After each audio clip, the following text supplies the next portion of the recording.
సిద్ధార్థ రెడ్డి వర్గం ఇది వచ్చి నియోజకవర్గం 100% జరిగింది. అది కేవలం జగన్మోహన్ రెడ్డి హయాంలోనే ప్రజలందరికీ, పేద ప్రజలందరికీ మంచిగా, నీతిగా, నిజాయితీగా, నిఖార్సుగా ఒకే ఒక జగన్మోహన్ రెడ్డి మాత్రమే ఇంత సంక్షేమం చేయగలిగినాడు.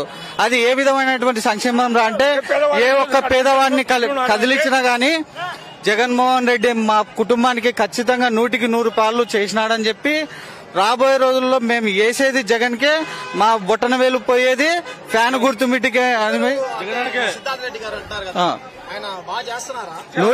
సిద్ధార్థ రెడ్డి అనే వ్యక్తి ఆశామాసి వ్యక్తి కాదు. ఆయన ఒక శక్తి.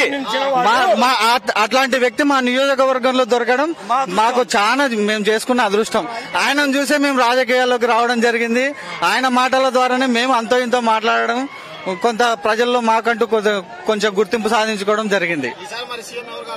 సీఎం 100% జగన్మోహన్ రెడ్డి. ఈ రోజు సీఎం జగన్మోహన్ రెడ్డి ఎందుకైతాడు, చాలా మంది ఎందుకైతాడు అని అంటున్నారు. అభివృద్ధి ఏం జరిగిందని అంటున్నారు.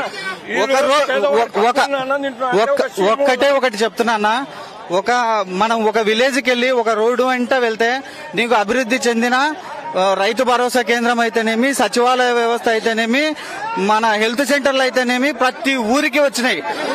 అలాగే ఆరోగ్యశ్రీ ద్వారా ప్రతి కుటుంబం లబ్ధి పొందింది.